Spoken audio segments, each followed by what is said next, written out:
What is going on, everyone? Welcome back to the Full 90. It is time for Week 23 Premier League predictions. Before we do get into it, I just want to ask if you could please quickly drop me one of these down below on the video. The last few videos have been absolutely crushing it. Let's go for 300 likes on this video. I think that would be awesome. I want to give a massive shout out to Patrick Ainsworth, who not only left his Premier League predictions on the previous video, but also answered my comment question of the week, which is, for your club, who is the transfer you most want to make in January? And he is an Everton fan that would love to see James Rodriguez go to Goodison Park, which I thought was very, very interesting. If you want to get featured in the next episode of Premier League predictions, drop your predictions for Week 23 down in the comments below, as well as this week's comment question of the week, which is going to be, what was your most memorable fixture that you've ever seen? Whether you watched it live on the TV, whether you were there at the match, what was your most memorable fixture? Mine has to be the Arsenal 5-3 win over Chelsea, or the Arsenal loss in the Champions League final, which I cried at because I was like 8 years old. Okay, sue me. So those are my two picks. Let me know yours down in the comments, as well as your predictions. Before we get into Week 23, let's take a little look back at Week 22. Kicking off, we had Sheffield United versus West Ham. I predicted a 2-1 win to Sheffield United, and it was actually a 1-0 win to Sheffield United, thanks to some VAR controversy at the very end, of course. Crystal Palace versus Arsenal, I predicted a 2-1 win to Arsenal. It looked like it was nailed on to happen, especially with the start Arsenal made, but then Aubameyang got sent off, Palace got back into the game, and it was a 1-1 draw, so a fair result there, I would say. Chelsea versus Burnley, I predicted a 2-0 win to Chelsea. I was very, very close, but it was a 3-0 win to Chelsea. Everton v Brighton was my only exact correct score prediction of the week. I predicted Everton to win 1-0. Leicester versus Southampton, I did predict it would be a lot harder for Leicester than it was for their 9-0 win, but I did predict a 2-1 win to Leicester. It was actually a 2-1 win to Southampton. I think Leicester had 3 or 4 goals chalked off for VAR, but Vardy needs to slow the heck down because he keeps getting offside and scoring these goals. So, good win for Southampton there.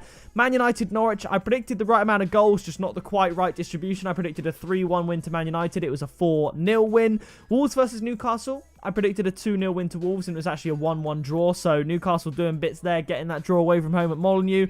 Tottenham v Liverpool, I predicted a 3-1 win to Liverpool, and I think had Liverpool and Tottenham both taken their chances, it would have been about 3-1. But in the end, Liverpool held on to a 1-0 win. I can't believe Tottenham, given the amount of chances Liverpool missed, I can't believe Tottenham didn't get back into the game with the chances they had, but Liverpool maintained their unbeaten streak. Bournemouth Watford, I did say in the video I was leaning towards a Watford win, but I went for a home draw thinking Bournemouth could maybe salvage something from that game. I predicted a 1-1, but it was a 3-0 win to Watford. As I said, even when Watford were on like 9 points and were way off safely from the relegation zone, I said they weren't getting relegated. They've now finally climbed out of the relegation zone. And then to finish, Aston Villa v Man City, I predicted a 4-1 win to Man City. I was sort of close. It was a 6-1 win in the end. So pretty good week with all things being considered. Now let's move on to Week 23 and see if we can do any better. Kicking off, we have Watford versus Tottenham. Now obviously Harry Kane, he's still out injured. Watford are looking rejuvenated, and I'm actually going to go for a draw. Tottenham's away form isn't the best, and it wouldn't surprise me if Watford won this, to be honest, but I'm going to sit on the fence because Tottenham do have a good team, and I think Mourinho will be wary not to lose this one. So I'm going to go for a 1-1 draw between the two teams here. The next game is Arsenal up against Sheffield United. This is going to be a very, very tough one. Obviously, Aubameyang will not be available due to his red card suspension. And here's the thing, right? Andy Robertson for Liverpool. His tackle that people are comparing next to Aubameyang's wasn't as bad as Aubameyang's, but it wasn't even given a foul, because as soon as Robertson commits the foul, which was pretty bad, he starts rolling around on the floor, all injured or whatever, and the ball goes out for a throw-in. But not only that, he also gets studs on this other guy's shin with a late follow-through later on in the game. That wasn't given a foul either, I don't think, or he certainly wasn't booked for it. So Aubameyang gets sent off for a pretty bad challenge. Robertson does 2 challenges that together I would say add up to that at least, and doesn't even get booked. It's a joke. This was a very, very tough one. I think if it was at Sheffield United, I'd possibly even go for a Sheffield United win. But I think at the Emirates, even though Aubameyang's not playing, I think that'll give Lacazette some freedom to play down the middle because he plays quite well there. Pepe will be on the right. Maybe we'll play Nelson on the left. I'm going for home comforts. Arsenal do have good home form. Although Sheffield United travel well, I think both teams to score is a good shout in this game. But I'm going to back the boys. I'm going to back Arsenal with a 2-1 win. But this could go either way, in my opinion. The next game is Brighton up against Aston Villa. Brighton missing out at Goodison Park, not scoring, leading to Everton. And Aston Villa just getting thumped by Man United. At half-time, Man United really, they kind of took their foot off the pedal. Kevin De Bruyne came off before 70 minutes. He was creating so many chances. Like it looked like Manchester City were going to score every time he got the ball. And then when he came off, they looked less like scoring, but they still managed to score a couple of goals. Brighton, I think, are going to return to winning ways with this one. Aston Villa struggling a little bit, and I think Brighton are just going to get the edge here if they play the way they've been playing the last few weeks, with the Everton game being an exception. I think they'll be able to get the win. I'm going to go for another 2-1 home win, this time to Brighton. Now, the next fixture is Manchester City up against Crystal Palace.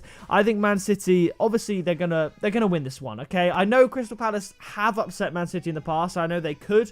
I don't see that happening here. I see Man City winning this one, but I'm going to go a step further and say Pep Guardiola and the players were very annoyed to concede that one goal late against Aston Villa, and I think their main focus here is going to be a convincing win, but with a clean sheet. So I'm going to go for a 4-0 win to Manchester City in this fixture. Now, the next one is very, very tough. It's Norwich up against Bournemouth. Both teams struggling. Both teams, along with Aston Villa, looking like the favourites to get relegated this season, and I was very, very close. Very, very close to going for a Norwich win.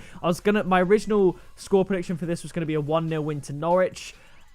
But I don't know. Bournemouth, they got to do something. Maybe I'm biased because I live right next to Bournemouth and I just sort of want to see them do well.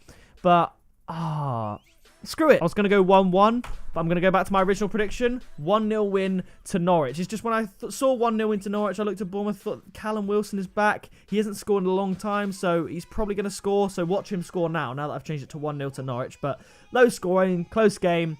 Let's go back to the original prediction, Norwich to win 1-0. The next game is Southampton versus Wolves. Southampton doing very, very well. Wolves, they're still doing pretty well. They drew against Newcastle, but, I mean, it's not the worst result. Maybe they would have liked something better. I think they did go ahead 2-1, but the goal was disallowed. I'm going to go, considering it's away from home for Wolves, I'm going to go for a 1-1 draw. Southampton looking really good. Danny Ings is on fire. Wolves have they have a solid defence. They don't concede many goals. So I don't think Southampton will be able to get more than one goal on this occasion. And I think Wolves will score. Bearing in mind they do play Manchester United in the FA Cup replay. So I think that'll play into the hands of Southampton. Maybe I would have gone for a win for Wolves a month ago when Southampton weren't playing as well and Wolves would be a bit more rested.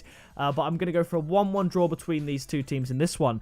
The next game is West Ham up against Everton. West Ham, unlucky in the end not to get a result against Sheffield United, but for 80 minutes of that game, they were outplayed and Sheffield United should have been 2 or 3-0 up. So I think a win to Sheffield United was a fair result, despite it being very harsh to chalk off West Ham's goal at the end. I think Everton are going to win this game. They're looking pretty good under Ancelotti and they're keeping it tight at the back. I'm going to go for another 1-0 Everton win. The next game is Newcastle versus Chelsea. This was an interesting one. Part of me was thinking, Newcastle were going to score? Maybe I thought they might not, but then I thought, no, they've got to score. Almiron's finally starting to score some goals. I think Newcastle will find the back of the net at St. James's Park, but I think Chelsea are going to be too strong going forward. I'm going to go for a 3-1 win to Chelsea in this fixture. The next game is Burnley up against Leicester. This was a very, very tough one. My original prediction was 3-1 to Leicester, and I thought, hang on, no. Leicester aren't playing quite as well as they were. I think before they lost to Manchester City and Liverpool, they were looking, really, really good. Now they're looking not bad, but they're looking like a